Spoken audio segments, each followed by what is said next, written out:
அனைவருக்கும் வணக்கம். தொடர்ந்து பல ஆன்மீக விஷயங்களை திருப்புமுனை சேனலில் பார்த்துட்டு வரோம். ஸோ நம்ம முருகன் இந்த அடிமை வாழ்வில் நடத்திய அதிசயங்கள் எபிசோட் 1 and 2 ஆல்ரெடி பார்த்தாச்சு. ஸோ நீங்கள் மிஸ் பண்ணியிருந்தீங்கன்னா நான் டிஸ்கிரிப்ஷனில் லிங்க் கொடுக்குறேன், கண்டிப்பாக போய் பாருங்கள். நான் ஷார்ட்டாக சொல்கிறேன். இந்த அடிமைக்கு நெகட்டிவ் தாட்ஸ் இருந்தது. ஸோ நெகட்டிவ் தாட்ஸ்லேருந்து ஓவர் கம் பண்ணேன். அதுக்கப்புறம் வேல்மாறல்ன்ற விஷயம் எப்படி என்னோடய லைஃப்குள்ளே வந்தது, வேல்மாறல் படித்த 3ஆவது நாள் எந்த மாதிரியான அதிசயங்கள் நடந்தது, இந்த மாதிரியான விஷயங்கள் தான் எபிசோட் 1 and 2ல் நான் சொல்லியிருப்பேன். ஏன் எபிசோட்ஸாக போகிறோன்னா, முருகர் இந்த அடிமை வாழ்க்கையில் அவ்வளோ அதிசயங்களை நடத்திட்டு இருக்காரு. அதனால் அது ஒரு வீடியோவில் சொல்ல முடியாது. அந்த ரீசனால் தான் நான் எபிசோடாக போடுறேன். ஸோ நம்ம இப்போ 3rd எபிசோடுக்கு போகலாம். 3rd எபிசோடில் என்ன இருக்குன்னா, வயலூரில் என்ன நடந்தது, வயலூரில் நடந்த தெய்வீக நிகழ்வு. ஸோ இதை பற்றி தான் நம்ம பார்க்க போகிறோம். என்ன ஆச்சுன்னா, மனசுக்குள்ளே முருகர் நீ கட்டாயம் வயலூருக்கு வரணும் அப்படின்ற மாதிரி சொல்லிகிட்டே இருந்தார். என்ன பண்ணுறதுன்னு தெரியல. உடனே நான் கீழே போயிட்டு மாமனாருக்கு இல்லை, அப்பா இந்த மாதிரி நம்ம வயலூர் கட்டாயம் இன்றைக்கி போகணும் நம்ம. ஸோ நீங்கள் வந்தாலும் சரி வரலனாலும் சரி நான் இன்றைக்கி நான் வயலூர் அப்பனை போய் பார்க்கணும், இன்றைக்கி நம்ம போகிறோம் அப்படின்னு சொல்லியாச்சு. சரி என்னன்னு தெரியல, இவ்வளோ நாள் இல்லாத இப்படி சொல்கிறாங்களே அப்படின்னு சொல்லிட்டு அவங்களும் கூட்டிகிட்டு போனாங்க. பிள்ளையார்பட்டி ஆல்ரெடி பார்க்கணுன்றதுனால அன்றைக்கி August 12 நினைக்கிறேன், டியூஸ்டே. அன்றைக்கி நைட் ஈவினிங் ஒரு 6 o'clock அப்படி கிளம்பியாச்சு. முதல்ல ஸ்ட்ரெயிட்டாக போயிட்டு பிள்ளையார்பட்டியில் ஹால்ட் ஆகிட்டோம் 1 o'clock. ஆனால் போகிற வழியெல்லாம் பார்த்தீங்கன்னா ஃபுல்லாக நெகட்டிவ் தாட்ஸுங்க. என்னால் சுத்தமாக முடியல. நெகட்டிவ் தாட்ஸ் வரும்போது என்ன செய்வேன்னா, நானே கிள்ளிப்பேன் என்னோடய தைஸில்.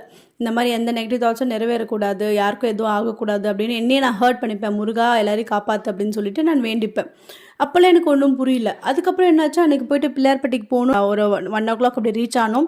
அப்படியே காலையில் முதல்ல எழுந்து குளிச்சுட்டு போய் பிள்ளையார்பட்டி கற்பக விநாயகரை பார்த்தோம், சாமி கும்பிட்டோம். அப்புறம் இன்னும் பிள்ளையார்பட்டி வந்தால் சரியாயிடும்னாங்களே, சரியாகவே இல்லையே, சரி ஓகே அப்படின்னு சொல்லிட்டு கும்பிட்டுட்டு மறுபடியும் உச்சக்கால பூஜை 12 o'clock அந்த பூஜை பார்க்கணுன்னு சொன்னாங்க. ஸோ அது பார்த்தோம். நல்ல தரிசனங்க. விநாயகர் பெருமான் மூலஸ்தானத்திலேயே அவர் முன்னாடியே உட்காந்து நல்ல தரிசனம் கொடுத்தாரு. ரொம்ப அபிஷேகம் எல்லாமே பார்த்தோம். ரொம்ப சந்தோஷமாக இருந்தது. அப்புறம் என்ன நான் நினச்சேன், நெக்ஸ்ட் டே தான் நம்ம வயலூர் போகணும் அப்படின்னு நினச்சேன். அப்புறம் பார்த்தா இல்லை இன்றைக்கே போகலாம் அப்படின்னாங்க வயலூருக்கு. ஓகேன்னு சொல்லிட்டு அன்றைக்கி Wednesday 13th August வயலூருக்கு போகணும். அப்புறம் முருகப்பெருமானுக்கு எல்லாருக்கும் மாலை வாங்கி போடணும் அப்படின்னு ஆசையாக இருந்தது. அதே மாதிரி அவர் ஞாபகமும் பற்றினார். எல்லாருக்கும் மாலை வாங்கி போட்டோம். முருகப்பெருமானுக்குள்ள போய் சாமி கும்பிடும் பொழுது அவரோட லெஃப்ட் சைட்லேருந்து அலரிப்பூ அப்படியே உருண்டுது. அப்படியே ரொம்ப சந்தோஷமாக இருந்தது. அவர் நிஜமாகவே இந்த அடிமையை ஏற்றுக்கிட்டாரு, ஆசீர்வதிக்கிறாரு அப்படின்னு சொல்லிட்டு. அப்புறம் முருகப்பெருமானை கும்பிட்டு சிவபெருமானுக்குள்ள சிவபெருமான் சந்நிதியில் கும்பிடும் பொழுது பாப்பாவை நான் வச்சுட்டு இருந்தேன். அப்போது எனக்கானது நெகட்டிவ் தாட்ஸ். ஓகேங்களா. அதே மாதிரி வயலூர் அப்பா சொன்னார், நீ வயலூருக்கு வந்தால் உனக்கு ஒரு சொல்யூஷன் தருவேன், அது தீர்ந்துடும் அப்படின்ற மாதிரி மனசில் சொன்னார். அப்போ என்ன ஆச்சு, அந்த ஐயர் பாப்பா நெத்தியில் விபூதி வச்சுட்டு ஆயுஷ்மான் பவன்ற மந்திரத்தை சொன்னார். இது வரைக்கும் யாருமே அந்த மாதிரி ஒரு மந்திரத்தை சொன்னதே இல்லை. ஆனால் அங்கே அவர் சொன்னார். அந்த ஒரு மந்திரம் தான் எனக்கு ஒன்றுமே புரியலைங்க. நான் அப்புறம் கும்பிட்டேன். வெளியில் சாமி கும்பிட்டு வெளியே பார்க்கும்போது என்னால் பிறக்கும் என்னால் இருக்கும் அந்த திருப்புகழ் மாட்டியிருந்தாங்க. ரொம்ப சந்தோஷமாக இருந்தது. ஏன்னா இந்த அடிமையோட வாழ்க்கையை மாற்றின திருப்புகழ் என்னால் பிறக்கும் என்னால் இருக்கும். ஸோ அந்த திருப்புகழ் அங்கே இருந்தது. ரொம்ப சந்தோஷமாக இருந்தது. அப்புறம் அங்கேயே உட்காந்து வேல்மாறல் படித்தேன் முருகனுக்காக, என் அப்பனுக்காக. ரொம்ப சந்தோஷமாக இருந்தது. அப்போ நான் வந்துட்டேன் ரூம். அன்றைக்கி நைட் நாங்கள் அப்புறம் வயலூர் பார்த்துட்டு விராலிமலை பார்த்துட்டு போய் மதுரையில் ஹால்ட் ஆகிட்டோம். மதுரையில் போயிட்டு ஹால்ட் ஆகிட்டு மறுநாள் அந்த early morning 14th early morning ஒரு 3 மணி இருக்கும்.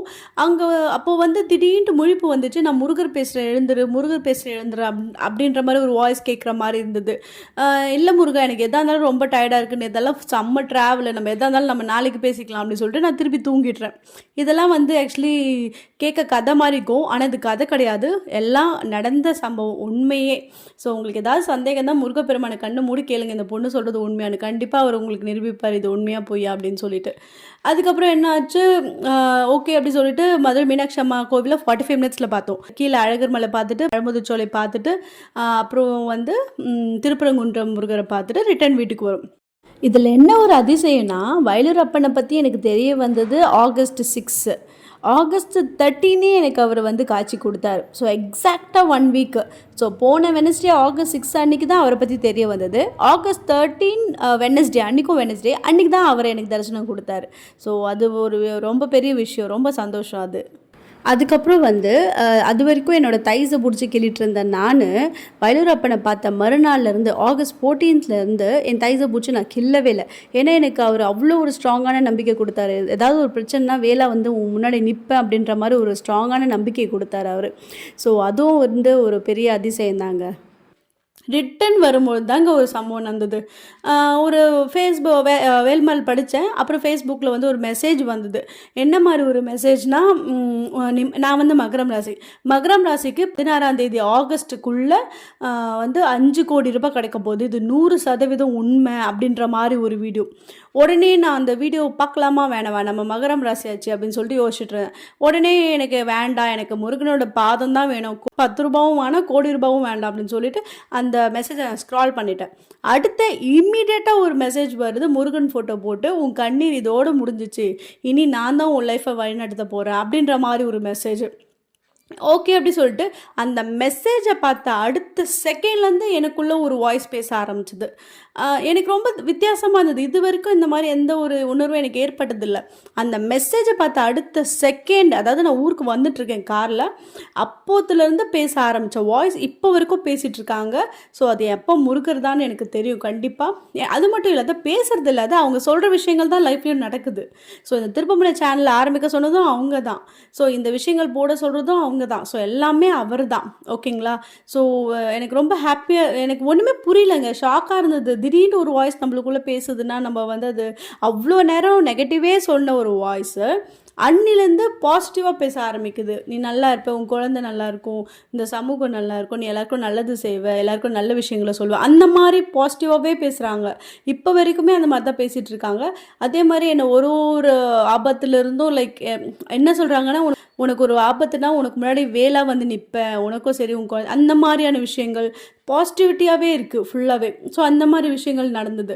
சரி ஓகே, முருகர் தான் ஏதோ செய்கிறார் போலுக்குது அப்படின்னு புதுசாக இருந்தது. பட் ஆனால் ரொம்ப பிடிச்சிருந்தது. நானும் திருப்பி திருப்பி பேச ஆரம்பித்தேன் அவர் கூட. ஒரு ஃப்ரெண்டு மாதிரி, அவர் அப்பா அப்பான்னு தான் கூப்பிடுவேன். பட் ஸ்டில் அப்பாக்கும் தாண்டி அவர் என்னோடய ஃப்ரெண்ட், என்னோடய நண்பன் அவர்.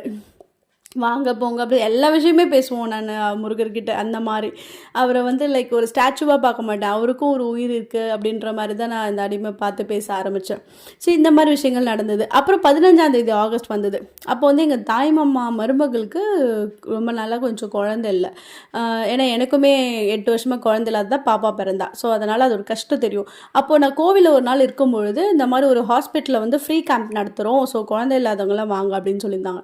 ஸோ உடனே நான் அவங்கள நான் முன்ன பின்ன பார்த்தது கிடையாது, பேசினது கிடையாது, இந்த மாதிரி எதுவுமே கிடையாது.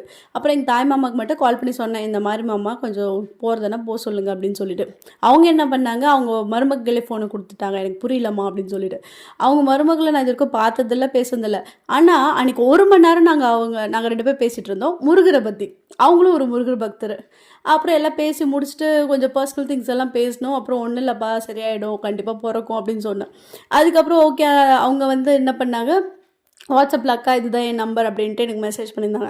உடனே முருகர் மனசில் என்ன சொன்னார், அவளுக்கு வந்து ஒரு முருகர் ஃபோட்டோ அனுப்பு, கூடிய சீக்கிரம் முருகர் பிறக்க போகிறாருன்னு மெசேஜ் பண்ணுன்னு சொன்னார். சரி, நான் சொன்னேன் ஓகே முருகான்னு சொல்லிட்டு கூகுளில் போயிட்டு ஒரு நல்ல இமேஜாக பார்க்கலாம். ஆனால் நிறைய ஒரு 100கணக்கான ஃபோட்டோஸ் இருந்தது முருகர். ஆனால் முருகர் வந்து ஒரு ஸ்பெசிஃபைடாக ஒரு ஃபோட்டோ தான் அவங்களுக்கு அனுப்பணும்னு சொல்லிட்டாரு. ஒரு அனிமேட்டட் பண்ண ஒரு குழந்தை ஃபோட்டோ. அந்த ஃபோட்டோ நான் உங்களுக்கு இதில் அட்டாச் பண்ணுறேன், எந்த ஃபோட்டோ அனுப்பிச்சேன்னு சொல்லிட்டு. அந்த ஃபோட்டோ அனுப்ப சொல்கிறாரு. அனுப்பிச்சிட்டு நானும் சொல்கிறேன், இந்த மாதிரி முருகர் சொன்னதை சொல்கிறேன், முருகர் வந்து கூடிய சீக்கிரம் பிறக்க போகிறாருமா அப்படின்னு சொல்லிட்டு. அதுக்கப்புறம் அந்த ஃபோட்டோவை பார்த்துட்டு அவங்க ரொம்ப ஷாக் ஆகிட்டாங்க.